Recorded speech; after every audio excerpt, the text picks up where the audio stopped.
سرخط خبرها: جنگ شدید میان نیروهای جبهه مقاومت ملی با فرماندهی آج فتح و جنگجویان طالبان در ولایت تخار. تیرباران شدن یک کارمند استخباراتی طالبان در مرکز شهر کندوز و آمادگی روسیه و تاجیکستان علیه حکومت طالبان. سلام دوستان عزیز، به کانال ما خوش آمدید. اگر کانال ما را سابسکرایب نکرده اید پس همین حالا سابسکرایب نموده و علامت زنگوله را فعال سازید تا از ویدیوهای بعدی ما با خبر شوید. تیرباران شدن یک کارمند استخباراتی طالبان در مرکز شهر کندوز. منابع محلی در کندوز میگویند یک کارمند استخباراتی طالبان در این ولایت از سوی افراد مسلح ناشناس تیرباران شده است. با گفته این منبع، این رویداد عصر روز دوشنبه ششم جدی در بندر امام صاحب از مربوطات شهر کندوز اتفاق افتاده است. این منبع می افزاید پس از کشته شدن این کارمند امنیت، افراد مسلح معتر وی را نیز با خود برده اند. مسئولان محل طالبان در کندوز در پیوند به این رویداد چیزی نگفته اند. گفتنی است که این نخستین بار است که پس از به قدرت رسیدن طالبان در کندوز یک نیروی آنان در مرکز شهر تیرباران می شود. آمادگی روسیه و تاجیکستان علیه حکومت طالبان. روسیه با ارسال تسهیلات و تجهیزات نظامی به تاجیکستان توان دفاع این کشور در نقاط مرزی با افغانستان را تقویت می کند. ولادیمیر پوتین رئیس جمهور روسیه به تازگی اعلام کرد هدف از ارسال تجهیزات نظامی به تاجیکستان کمک به این کشور برای مبارزه با تهدیدات احتمالی خارجی می باشد.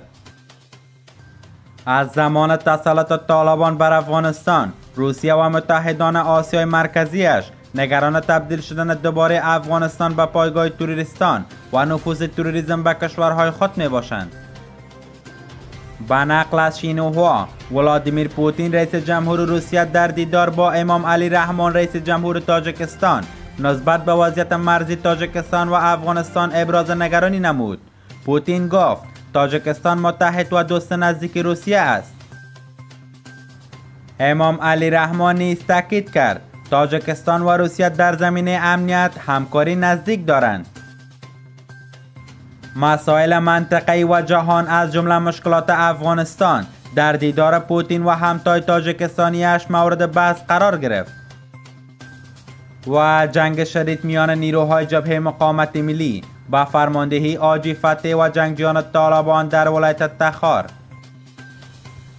گزارشات تازه از نیروهای جبهه مقاومت ملی: درگیری‌های شدید از یک هفته به این سو میان نیروهای جبهه مقاومت ملی با فرماندهی آج فتح و گروه طالبان در منطقه شیره و ماندر ولسوالی چال ولایت تخار شدت گرفته است که در مدت این یک هفته به تعداد 120 تن از افراد گروه طالبان کشته و 167 تن دیگرشان زخمی شده اند.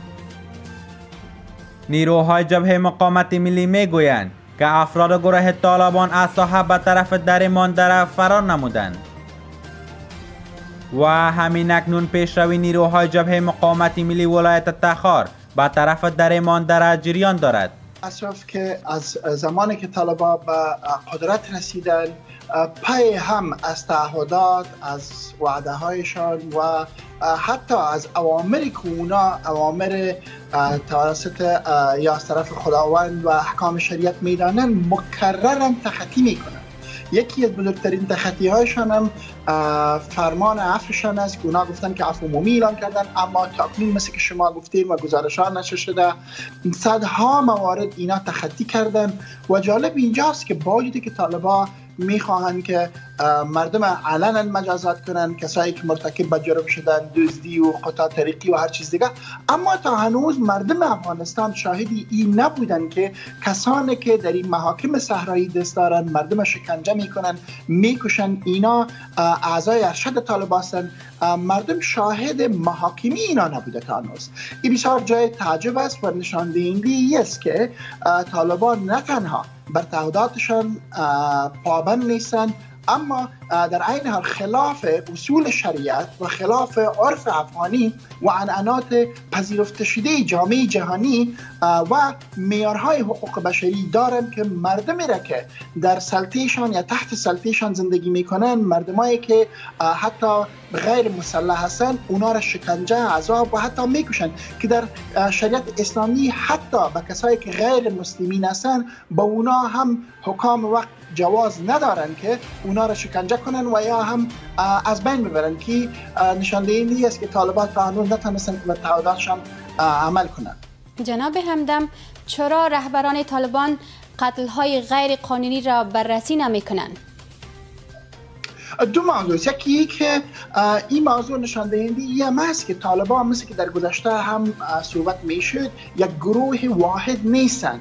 انشقاق‌های بسیار وسیع میانشان وجود داره و اینا دارای صلاحیت کامل نیستن که کسایی که به تخطی دست میزنن اونا رو مجازات کنن.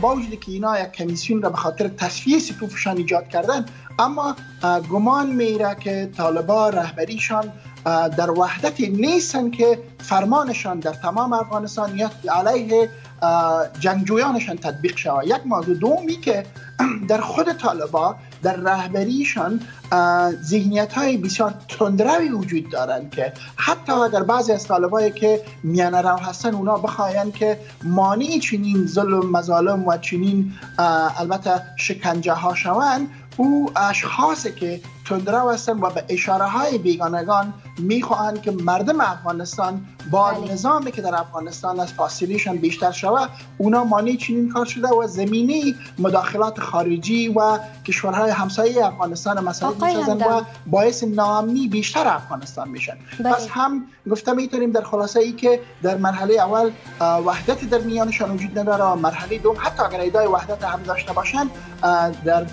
در کل اینا بعضشان صلاحیت و اختیاری را ندارن بر چیزی که تعهد کردن او را به جامعه عمل برون. بله، به نظر شما چه راهی برای پاسخگو ساختن طالبان وجود داره؟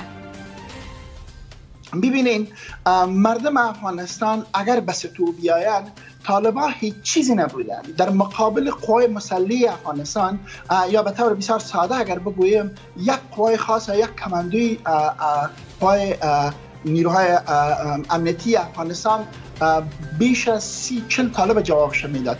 اما علت اصلی سقوط نظام در گذشته، مثل که طالبان هم ادعا میکنن، ما شما هم آگاه هستیم، فساد گسترده، نبودن حاکمیت قانون، مظالم و همچنان فاصله مردم با حکومت بود. در حقیقت طالب نتوانست که نظام افغانستان سرنگون کنه، از بین ببره، اما نظام افغانستان از داخل فرو پاشید. این موضوع است که به طالبان هم پی میبرن و طالبان با افغانها در جنگ هستند. کسایی که در مقابلشان ایستاد هستند برادرزاده یا بچه کاکا یا از قوم یا هم هموطنشان هستند. این مردمایی نیستند که دارای ظرفیت کمتر از طالبان باشند.